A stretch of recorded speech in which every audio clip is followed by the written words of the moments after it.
The Nikon Z9 II has emerged as one of the most aggressively anticipated imaging tools in the evolving mirrorless era. Building on the seismic legacy of its predecessor while amplifying every axis of performance demanded by the bleeding-edge landscape of 2026, forward-looking professional content creation. And the conversation around this device is fueled by insider discussions that trace back to the moment the original Tokyo engineering teams proved they would abandon mechanical orthodoxy entirely, setting the tone for Nikon to focus unapologetically on electronic capture dominance, computational imaging, and multi-layer system integration that merge the requirements of photographers, cinematographers, broadcasters, and hybrid creators into a single ultra-dense hardware expression that resembles a compact workstation more than a camera. And the name Nikon itself carries an identity of optical heritage, precision engineering, and long-cycle R&D rigor, where delays are rarely accidents and almost always deliberate sequences of architectural alignment.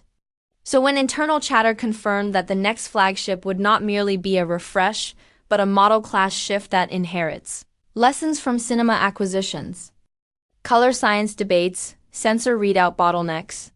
heat saturation risks, buffer depth ceilings, enhanced autofocus matrices, internal RAW pipelines, ergonomic power budgets, wireless throughput limitations, lens ecosystem scalability, firmware extensibility,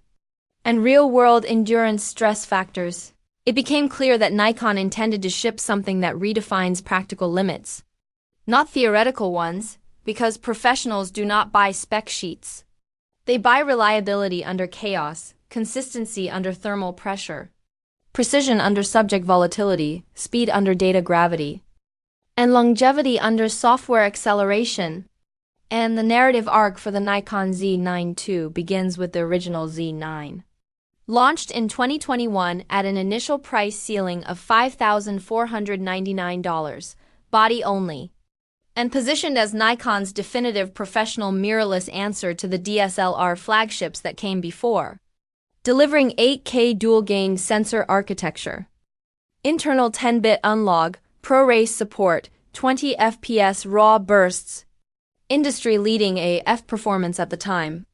a zero mechanical shutter design that shocked conservative photographers, a deep battery life curve, and the quiet confidence that came from Nikon recognizing that the mechanical shutter was the last dependency in high-end mirrorless imaging, and by removing it, they could reroute power, heat, speed, durability, latency budgets, and silicon real estate into more valuable and future-aligned priorities. But since 2021, the market has moved faster than any previous 4-year window in imaging history. Because Canon is releasing the R1 as their own no-blackout, stacked sensor flagship, Sony is pushing the Alpha 1 Mark II with next-gen predictive autofocus intelligence and high-throughput sensor stacking. Panasonic is evolving cinema-centric hybrids with internal RAW. Fuji is sharpening a PSC relevance for sports second bodies. Blackmagic is compacting cinema workflows into handheld footprints. M System is optimizing lightweight wildlife ergonomics, and Nikon cannot simply keep up. They must leapfrog or risk losing the creator narrative altogether. And the earliest engineering notes around the Nikon Z9 II point to a sensor conversation that has dominated forums among insiders because Nikon is rumored to be deciding not between megapixels but between paradigms, with public leaked prototype descriptions suggesting a 45.7 MP stacked, full-frame CMOS sensor architecture, but now with hybrid global shutter assistance layers, which means a full global shutter may not exist for photographers until a later model. But the Nikon Z9 II is pushing readout speeds so high that rolling shutter distortion becomes practically imperceptible. Not because it is removed entirely, but because readout acceleration compresses exposure line timing to fractions of a millisecond, rendering rolling shutter artifacts irrelevant for fast action capture and pan-heavy cinematic movement. But sensor speed often introduces the unavoidable trade-off of data gravity, and that is where Nikon's internal busing architecture and buffer system becomes screening grounds for the company's real ambition. And leaked details suggest that Nikon is packaging 120 frames per second blackout-free RAW burst capacity using the electronic shutter. An absolutely monumental jump from the Z9's 20 fps RAW limit, delivering a performance tier previously restricted to sports bodies like the Sony A9 III or broadcast focus cinema cameras. But Nikon is doing this in full 45.7 MP RAW resolution and managing it via a buffer architecture rumored to accommodate 1000 RAW files deep in a single burst sequence, which means almost 10 seconds of 120 fps RAW capture, storing data in dual SFexpress Type B card slots capable of 1,700 megabytes per second peak data write speeds. And when you understand what that means in practical scenarios, it becomes clear why early testers allegedly working under NDA stress simulations said the camera felt like cheating because you could capture an entire 100-meter sprint in RAW without warped frames, document a diving twist sequence without motion distortion, or freeze a cheetah turn at 120 fps without jello artifact softening. And mechanical shutter orthodoxy is fully absent here because Nikon has doubled down on the strategy started in 2021, choosing that a mechanical shutter is unnecessary if the electronics are this fast, and this decision is not arbitrary. The mechanical shutter introduces friction points in durability, failure risk in cold environments, shutter wear cycles, energy inefficiencies, vibration interference, and limits maximum possible image capture cadence because even the fastest mechanical systems cannot handle 120 fps RAW bursts without physical stress risk or motion inconsistency. So Nikon has fully ditched it again, but camera speed without autofocus intelligence is blind speed. So the Nikon Z9 II inherits Nikon's most predictive autofocus stack ever, reportedly driven by a dedicated AI co-processing layer integrated into the sensor pipeline, delivering 921 phase detection AF points covering 96% of the frame,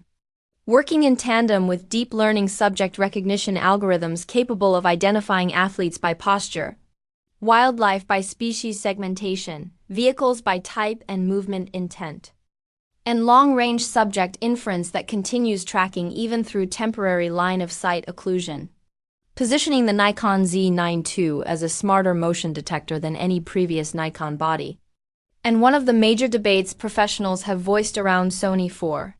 years has been IBIS reliability in extreme motion, and Nikon clearly intended to enter this narrative with violence, because leaked stabilization specs suggest up to 9 stops of in-body image stabilization, higher than most competitors in the same class, allowing handheld work to achieve near rig quality precision,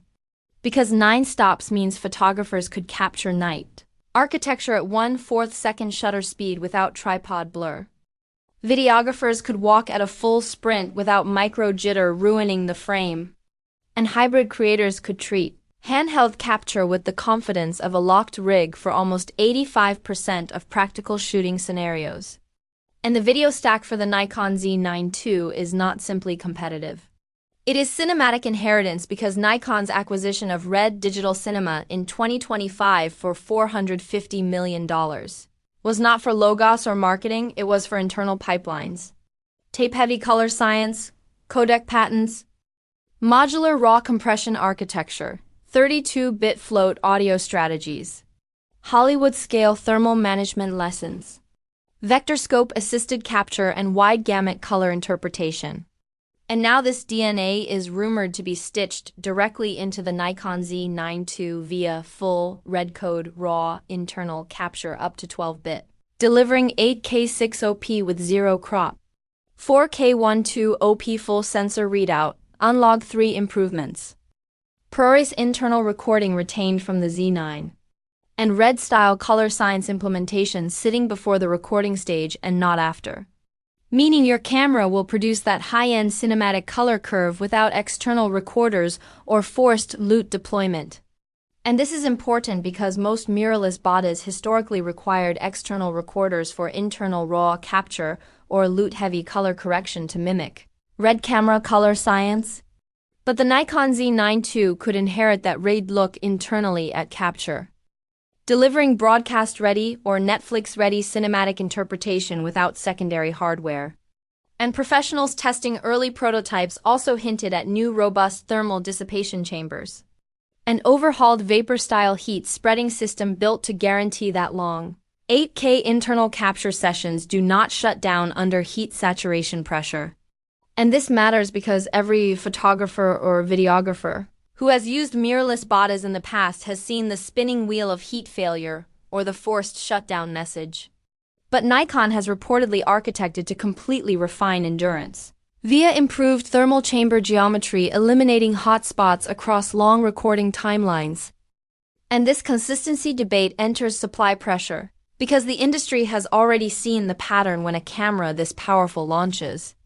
Demand exceeds supply violently, and Nikon insiders warned allocation could barely meet 20% of first-order demand,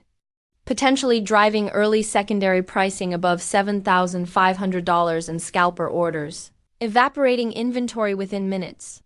Because a camera that handles 45.7 MP stacked full-frame ARA 120 fps, 9-stop IBIS, 8K 60p internal RAW, dual Spexpress Type B slots at 1,700 megabytes per second, predictive AIAF tracking, a vapor-style thermal dissipation system,